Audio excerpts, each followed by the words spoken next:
Sveikos! Šiandien tęsėme mūsų ciklą Ką veikti vasarą ir norėčiau trumpai papasakoti apie tokią laiko praleidimo formą, kaip kelionės į įvairius etno renginius, etno vietas, kultūrinius renginius arba archeologinius. Ir konkrečiai šiandien bus labai trumpas toks pranešimas su įvairiom nuotraukom, su įvairiom idėjom iš Kernavės gyvosios etnologijos šventės. Bet aš labiau norėjau jums parodyti šitą laiko praleidimo formą kaip patį principą, patį būdą, nes tai yra pakankamai pigu. Bilietai paprastai kainuoja maksimum 3 eurai. Tai galima daryti mažoji kompanija, galima daryti kartu su draugais, su šeima, su mažais netgi vaikais ir vyresniais žmonėms. Tai praplečia jūsų akiratį, nes sužinote kažką arba naujo, arba pagilinat kažkokias žinias ir galų gale tiesiog daug yra labai mergaitiškų dalykų tokiuose renginiuose, kaip senobiniai papuošalai arba dirbiniai iš drobės. Na, suprantat, viskas kas labai gražu. Ir dar vienas iš privalumų yra tai, kad Lietuvoje tikrai yra didelis pasirinkimas, nes Kernavė yra viena iš tų vietų, bet be abejo yra Rumšiškės, taip pat yra renginiai etnokultūriniai aplinkui Trakus, aplinkui Vilniuje. Tai tikrai reikia noro ir susirasite kažkur šalia ten, kur gyvenate, panašų renginį. Ir labai trumpai pabaigai, kad jau nebūtų pernelyg optimistiškai, norėčiau paminėti keletą trūkumų.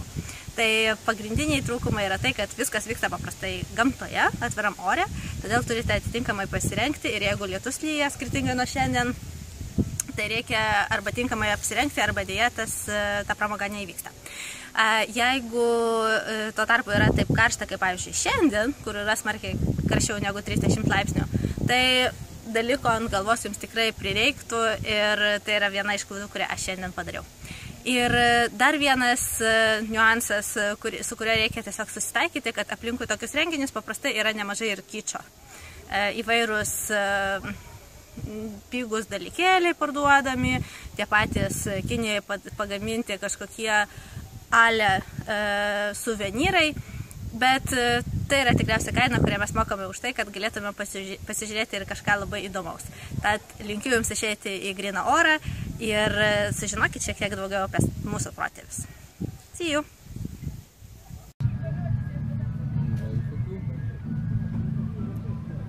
O šitas daiktas, kur yra viršui, yra vėliavoj. Kurios šalies?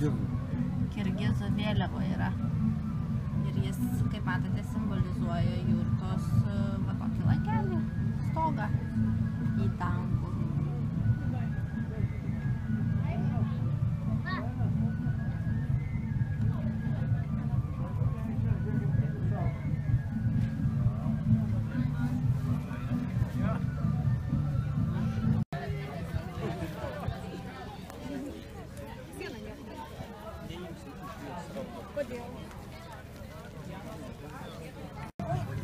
Maisto produktai nuo A iki Z.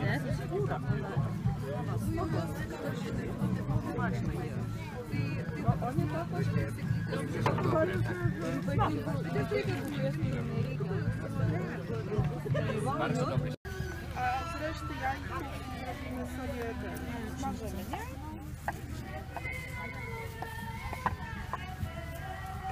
Ja się do tych kwitów.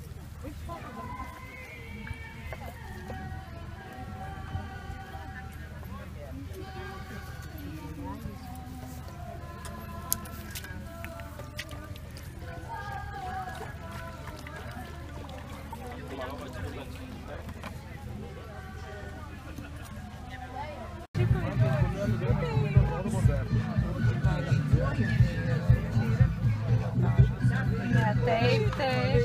Žiūpų yra, suprantat, relaksas.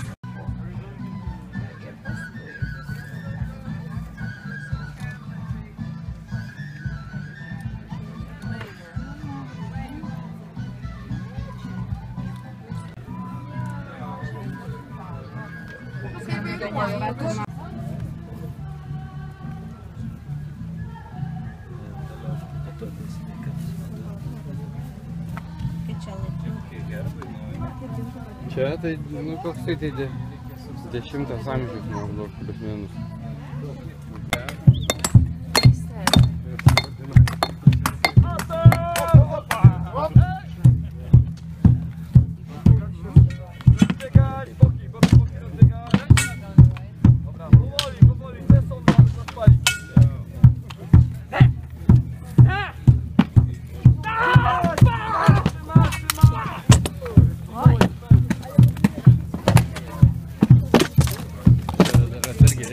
Sergej.